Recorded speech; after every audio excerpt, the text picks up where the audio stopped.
Welcome back to మా channel. నేను మీ రమాదేవిని. నేను ఈరోజు టమాటా నిల్వ పచ్చడి ఎలా పెట్టాలో పక్కా కొలతలతో అయితే చెప్పేస్తానండి. నేను ఎప్పుడు చేయలేదు, ఇదే ఫస్ట్ టైం అండి. ఇది కూడా ఆర్డర్పై చేస్తున్నాను అన్నమాట. 1 కేజీ టమాటా పచ్చడి కావాలని అడిగారు, నేను చేశాను.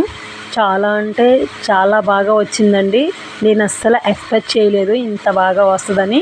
కానీ నేను ఇదే ఫస్ట్ టైం టమాటా పచ్చడి అయితే పెట్టానండి. చాలా బాగుంది.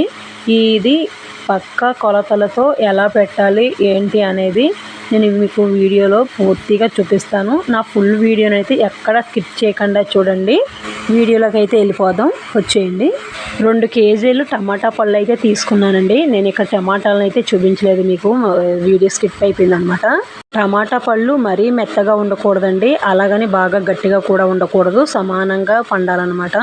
అలాంటి టమాటా పళ్ళు అయితే తీసుకోవాలండి 2 కేజీలు. అవి ఇలా ముక్కలా కోసుకోవాలండి. మరి చిన్నవి కాదు, అలాగే పెద్దగా కాకుండా ఇలాగా పొడవుగా చీరుకోవాలన్నమాట. నేను బాగా మెత్తగా ఉన్న పళ్ళు తీసుకోకూడదని ఎందుకన్నానంటే, ఉప్పులో వేసినప్పుడు బాగా మెత్తగా అయిపోతాయండి, అవి బాగోవు అన్నమాట. ఈ 2 కేజీల టమాటాలకి తవ్వతో సాలడు అంటే తవలో సగానికి రాళ్ళ ఉప్పు అయితే తీసుకున్నానండి. ఈ ఉప్పు మొత్తం ముక్కల్లో పోసేసి ముక్కలన్నీ కలిసిపోయేలాగా బాగా కుదుపుకోవాలన్నమాట. ఈ టమాటా పచ్చడి ఉప్పు ఎక్కువైనా ప్రాబ్లమే, తక్కువైనా ప్రాబ్లమేనండి. ఎక్కువైతేనేమో తీయలేము, తక్కువైతేమో స్మెల్ వచ్చేస్తాయి అనమాట. ఇలా మొత్తం టమాటా ముక్కలు పట్టేంత వరకు ఇలా కుదిపేసుకుని మూత అయితే పెట్టేసుకోవాలండి. ఇలా మూత పెట్టేసుకున్న తర్వాత ఒక నైట్ అంతా అలానే ఉంచేయాలండి. మరుసటి రోజు తీసుకుని ఇలా కవర్పై ఆరబెట్టుకోవాలన్నమాట. చూసారా, ఇలా ఎండలో ఇలాగా 3 రోజులు అయితే ఎండబెట్టుకోవాలండి. ఇది ఫస్ట్ రోజు అండి నేను ఇలా ఎండబెట్టుకోవడం. అలాగే మిగతా ఆ రసం ఉంటుంది చూసారా, ఇది కూడా ఎండలోనే పెట్టుకోవాలి. ఇలా 3 రోజులు ఎండబెట్టుకోవాలండి. రసానికి రసం, ఈ ముక్కలు ఎండబెట్టుకోవాలన్నమాట. ఇలా ఎండబెట్టుకున్న తర్వాత చింతపండు 2 కేజీల టమాటా పళ్ళకి ఉట్టులు తీసేసినవి 2 కేజీ టమాటాలకి 1/2 కేజీ చింతపండు పడుతుందండి. 1/2 కేజీ అంటే 250 గ్రాములు. అలాగే ఇవి ముక్కలు బాగా ఎండిపోకూడదండి, బాగా ఎండిపోతే మిక్సీ పట్టినప్పుడు నలగవు అన్నమాట. మిగతా ఈ రసం ఉంటుంది చూసారు, ఈ టమాటా రసంలో చింతపండు నానబెట్టాలన్నమాట అండి. ఈ టమాటా రసంలోనే చింతపండు నానాలి, విడిగా వాటర్లోనే గట్టా నానబెట్టకూడదండి. ఓన్లీ ఈ టమాటా రసంలోనే ఈ చింతపండు నానాలండి. బాగా నానితేనే మనకి మిక్సీ పట్టుకుంటే మెత్తగా పేస్ట్లా అవుతుందండి. ఇలా గరిటెతోటి చింతపండు ములిగేంత వరకు గరిటెతోటి ఇలా నొక్కాలన్నమాట. గరిటెతో కలిపేసుకున్న తర్వాత చెయ్య గట్ట పెట్టకూడదండి, ఎందుకంటే గమ్ముని మన చెయ్యి వాటర్ గట్ట తగిలిన పచ్చడి పాడైపోద్ది అనమాట. అందుకని వీలైనంత వరకు గరిటెనే ఉపయోగించండి. ఇలా కలిపేసుకున్న తర్వాత మూత అయితే పెట్టేయండి. మూత పెట్టిన తర్వాత ఒక 4-5 గంటల వరకు నాననివ్వండి. చూద్దామండి చింతపండు నానిందో లేదో. నానిపోయింది చూసారా. ఇప్పుడు గరిటె పెట్టి చూద్దామండి. చూసారా, శుభ్రంగా నానిపోయింది, వాటర్ అబ్జర్వ్ చేసుకుంది టమాటా రసం మొత్తాన్ని కూడా. ఇప్పుడు మనం మిక్సీ జార్లోకి కొద్దిగా ఈ చింతపండు పేస్టు సగం, అలాగే టమాటాలో కూడా సగం అయితే వేసుకుని మిక్సీ పట్టుకోవాలండి. టమాటాలు సగమేమో మిక్సీ పట్టుకోవాలండి, ఉన్న సగమేమో పక్కన పెట్టుకోవాలన్నమాట. ఎందుకంటే మొత్తం అంతా పేస్ట్ అయిపోతే మనకి అందులో టమాటా ముక్కలు మనకి తిన్నప్పుడు తగలవన్నమాట. అందుకని సగం పట్టుకోవాలి. మిక్సీ పట్టేసుకున్నామండి. చూసారా, ఇలా మెత్తగా రావాలండి చింతపండు పేస్టు, అలాగే టమాటా ముక్కలు కూడా మెత్తగా నలగాలన్నమాట. దీన్ని ఒక బాక్స్లోకి అయితే తీసేసుకుందాం. ఇలా బాక్స్లోకి తీసేసుకున్న తర్వాత మిగిలిన టమాటా ముక్కలు అలాగే చింతపండు గుజ్జు ఉంది కదండి, అది కూడా మెత్తగా మిక్సీ పట్టేసుకుందాం. మిక్సీ జారు ఎంతైతే పడుతుందో అంతే వేసుకోవాలండి, లేకపోతే పైకి చిమ్మేస్తుంది అనమాట. ఇలా మొత్తం పట్టేసుకున్నామండి. పట్టేసుకున్న తర్వాత ఈ మిగిలిన ముక్కలు కూడా ఈ గుజ్జులో అయితే వేసేసుకోవాలి.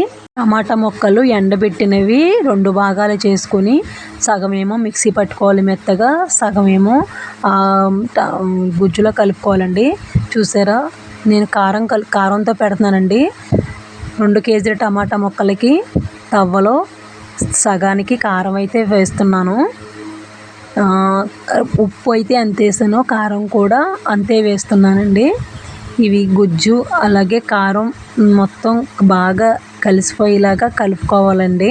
తడబడుతూ చెప్తున్నానని ఏమీ అనుకోకండి, ఫస్ట్ టైం పెట్టాను కదా అందుకన్నమాట. మొత్తం కారం చింతపండు గుజ్జు మొత్తం బాగా కలిసిపోయేలాగా అయితే కలిపేసుకున్నానండి. ఉప్పు అయితే చూసానమాట, అన్నీ సమానంగా సరిపోయాయి అనమాట, ఏమీ అవసరం లేకుండా. నా గొప్పని కాదు కానీ చాలా బాగుందండి పచ్చడి అయితే. ఇప్పుడు ఈ పచ్చడిలోకి మెంతిపిండి అయితే పోసుకోవాలండి. 2 స్పూన్లు మెంతులు నేను ఫ్రై చేసుకొని ఇలాగా మిక్సీ పట్టుకున్నానండి. అది నేను వీడియో తీయలేదు, మెంతిపిండి ఇంట్లో ఉంది, పోసాను అనమాట. ఈ మెంతిపిండి కూడా వేసేసి పచ్చడి బాగా కలుపుకోవాలండి. కలిపేసుకుంటే ఈ మెంతిపిండి ఎక్కువ వేయకూడదండి, ఎందుకంటే మెంతులు చేదు వస్తాయి కదండి, అందుకనేసి మనం సరిపడగానే వేసుకోవాలి. టేస్ట్ వస్తుంది కదా అనేసి ఎక్కువ వేయకూడదు. ఇలా మొత్తం పచ్చడంతా కలిసిపోయేలాగా కలుపుకోవాలండి. ఇప్పుడు దీంట్లోకి మనం వేరుశనగ నూనె, లైన్ బ్రాండ్ వేరుశనగ నూనె అయితే పోసుకోవాలండి. 2 కేజీల పచ్చడిలోకి టమాటాలోకి కేజీ ఆయిల్ అయితే పట్టిందండి నాకైతే. ఇది సగం పచ్చడిలోకి పోసేసుకుని ఆయిల్ అంతా బాగా కలుపుకోవాలండి. మళ్ళీ ఆయిల్ పచ్చడి అంతా పట్టేంత వరకు ఇలా కలుపుకోవాలన్నమాట. చూసారా, నేను వీడియోలో చూపిస్తున్నట్టు ఇలా మొత్తం కలిపేసుకోవాలండి. కలిపేసుకున్న తర్వాత తాలింపు అయితే వేసేసుకోవాలండి. మామూలుగా అయితే ఇంట్లోకి అయితే మొత్తం అంతా వేసుకోని అవసరం లేదు, మనకి ఎప్పుడు కావాలంటే అప్పుడు కొద్దిగా వేసుకోవచ్చు. కానీ ఇది నేను బయటకు ఆర్డర్పై చేస్తున్నాను కాబట్టి మొత్తం వాళ్ళ పోపు అంతా వేసేసి ఇవ్వాలి. సో మూకుట్లో ఆయిల్ వేసి వేడికిన తర్వాత వెల్లుల్లిపాయలు ఇలా కచ్చా కొట్టుకోవాలండి.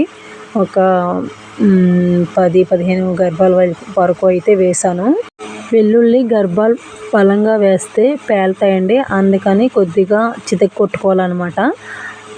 అందుకని పేలుతాయని అనేసి ఇలా కొట్టుకుని వేసుకుంటారు. వెల్లుల్లిపాయలు అయితే వేగిపోయాయండి.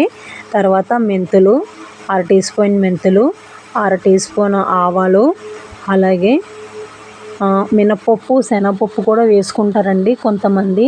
కానీ నిల్వ పచ్చళ్ళలో నిల్వ ఉంటుంది కదండి, అంతే నేను మొత్తం పచ్చట్లో వేస్తున్నాను కదా, అందుకని నేను శనగపప్పు మినపప్పు అయితే వేయలేదు. మనం కొద్దిగా వేసుకునే దాంట్లో అయితే మినపప్పు శనగపప్పు వేసుకోవచ్చు. కొద్దిగా జీలకర్ర వేసానండి.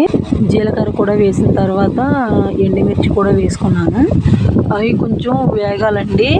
ఎండుమిర్చి కూడా వేగిన తర్వాత కరివేపాకు కూడా వేసుకోవాలి. కరివేపాకు కూడా వేసుకున్న తర్వాత ఈ పోపు వేసుకున్నప్పుడు స్టవ్ని లో ఫ్లేమ్లోనే పెట్టుకోండి, ఎందుకంటే పోపు మాడిపోయిందంటే మనం చేసేది ఏమీ ఉండదన్నమాట.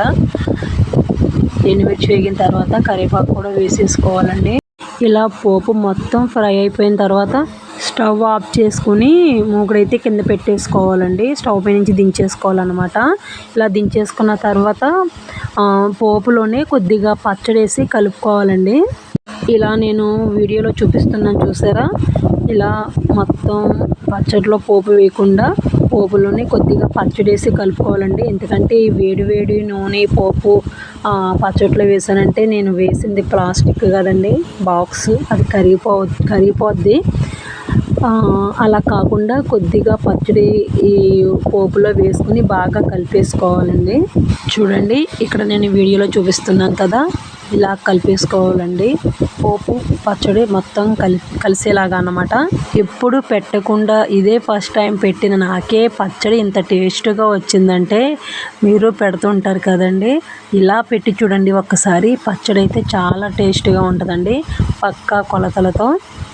ఇలా కలిపేసుకున్న తర్వాత ఇది మిగిలిన పచ్చడిలో వేసేసుకోవాలండి. ఇలాగా ఈ పచ్చడి అంతా పట్టుకెళ్ళి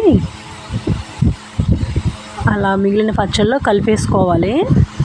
నేనే వీడియో తీసుకుంటూ నేనే పచ్చడి కలుపుకుంటున్నానండి, అందుకే ఇంత ఇబ్బంది పడతాను అనమాట. ఫస్ట్ గరిటెతో వేద్దామని ట్రై చేశాను, అది వర్కౌట్ అవ్వలేదని ఇంకా మూకుడు ఎత్తేసి బాక్స్లో ఉంచేసాను అనమాట.